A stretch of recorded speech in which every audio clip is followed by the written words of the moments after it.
প্রায় প্রত্যেক নতুন কোটিপতি তাদের লক্ষ্যে পৌঁছানোর প্রথম ৪৮ ঘন্টার মধ্যেই একটি মারাত্মক ভুল করে বসেন।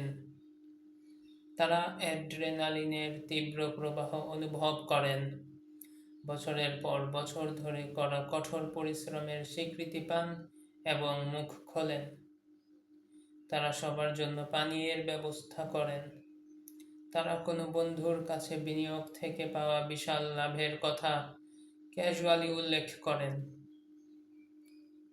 তারা অনলাইনে একটি অস্পষ্ট উদযাপনের ছবি পোস্ট করেন। এমনটা করার মাধ্যমে তারা সম্পদ সংরক্ষণের সবচেয়ে গুরুত্বপূর্ণ চুক্তিটি লঙ্ঘন করে ফেলেন, অভ্যন্তরীণ গোপনীয়তা চুক্তি। যে মুহূর্তে আপনার মোট সম্পদের পরিমাণ 7 অঙ্কের ঘরে পৌঁছায়, আপনি আর শুধু একজন ব্যক্তি থাকেন না, আপনি হয়ে ওঠেন এক চলমান আর্থিক প্রতিষ্ঠান। এবং সংবেদনশীল মেধাস্বত্ব পরিচালনাকারী যে কোনো বড় কর্পোরেশনের মতোই আপনাকেও একটি চূড়ান্ত অলঙ্ঘনীয় গোপনীয়তা চুক্তির অধীনে কাজ করতে হবে। কিন্তু এই চুক্তিটি কলম দিয়ে স্বাক্ষরিত হয় না। এটি একটি মনস্তাত্ত্বিক দুর্গ যা আপনি আপনার বাস্তবতার চারপাশে তৈরি করেন। আসুন ঈর্ষার মনস্তত্ত্ব বিশ্লেষণ করা যাক। আপনি হয়তো বিশ্বাস করেন যে আপনার বন্ধু এবং পরিবার আপনার সাফল্যে রোমাঞ্চিত হবে। সচেতনভাবে তারা হয়তো হয়ও, কিন্তু অবচেতনভাবে আপনার এই আকস্মিক উত্থান তাদের গভীরতম নিরাপত্তাহীনতাকে উস্কে দেয়। আপনার সাফল্য তাদের স্থবিরতার প্রতিচ্ছবি তুলে ধরে। প্রথম $10 লক্ষ শুধু আপনার জীবনই বদলে দেয় না, এটি আপনার নিকটবর্তী পরিমণ্ডলের প্রত্যেকের স্নায়ু রাসায়নিক প্রতিক্রিয়াকে আমূল পরিবর্তন করে দেয়। যখন আপনি আপনার অভ্যন্তরীণ গোপনীয়তার চুক্তি ভঙ্গ করে নিজের সক্ষমতা প্রকাশ করেন, তখন আপনি সঙ্গে সঙ্গে একজন সমকক্ষ থেকে একটি সম্পদে রূপান্তরিত হন।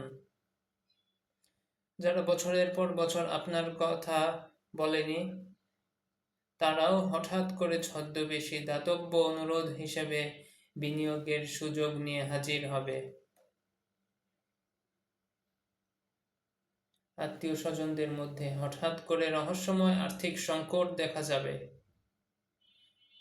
পারস্পরিক সংযোগ থেকে শোষণের দিকে সম্পর্কের গতি প্রকৃতি স্থায়ীভাবে পরিবর্তিত হয়ে যায়। এই গোপনীয়তার নীল নকশা বাস্তবায়নের জন্য চরম শৃঙ্খলার প্রয়োজন।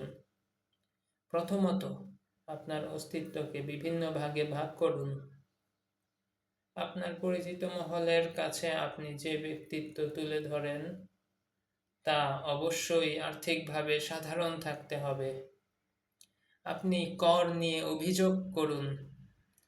আপনি উল্লেখ করুন যে নিত্য প্রয়োজনীয় জিনিসপত্রের দাম কতটা বেড়ে যাচ্ছে।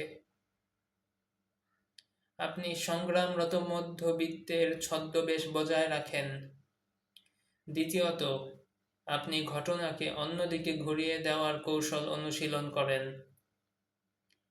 যদি কেউ আপনার জীবনযাত্রার কোনো সূক্ষ্ম উন্নতি লক্ষ্য করে, হয়তো একটি সুন্দর ঘড়ি বা আরও ভালো মাপের পোশাক, আপনি কখনোই এর কারণ হিসেবে সম্পদকে দায়ী করেন না। আপনি এর কারণ হিসেবে ভাগ্য বা কঠোর মিতব্যয়িতাকে দায়ী করেন। ও, এটা তো বিশাল ছাড়ে পেয়েছি, অথবা আমি বছরের পর বছর ধরে ক্রেডিট কার্ডের পয়েন্ট জমাচ্ছি। আপনি তাদের একটি বিশ্বাসযোগ্য মামুলি ব্যাখ্যা দেন যা তাদের মাথায় চলতে থাকা হিসাব নিকাশকে সঙ্গে সঙ্গে থামিয়ে দেয়।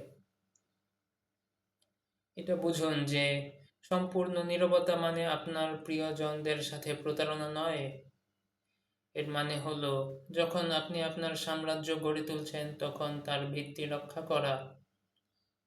সম্পদ যেমন পরজীবীদের আকর্ষণ করে, ঠিক তেমনি তাপ থার্মাল ইমেজিংকে আকর্ষণ করে।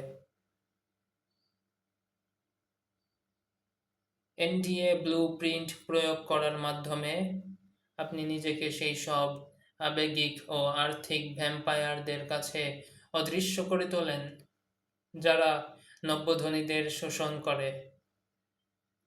আপনার খাতাপত্র তালাবদ্ধ করে রাখুন, আপনার অভিব্যক্তি নিরপেক্ষ রাখুন এবং বিশ্বকে বিশ্বাস করতে দিন যে আপনি ঠিক তেমনই আছেন যেমনটা আপনি সব সময় ছিলেন।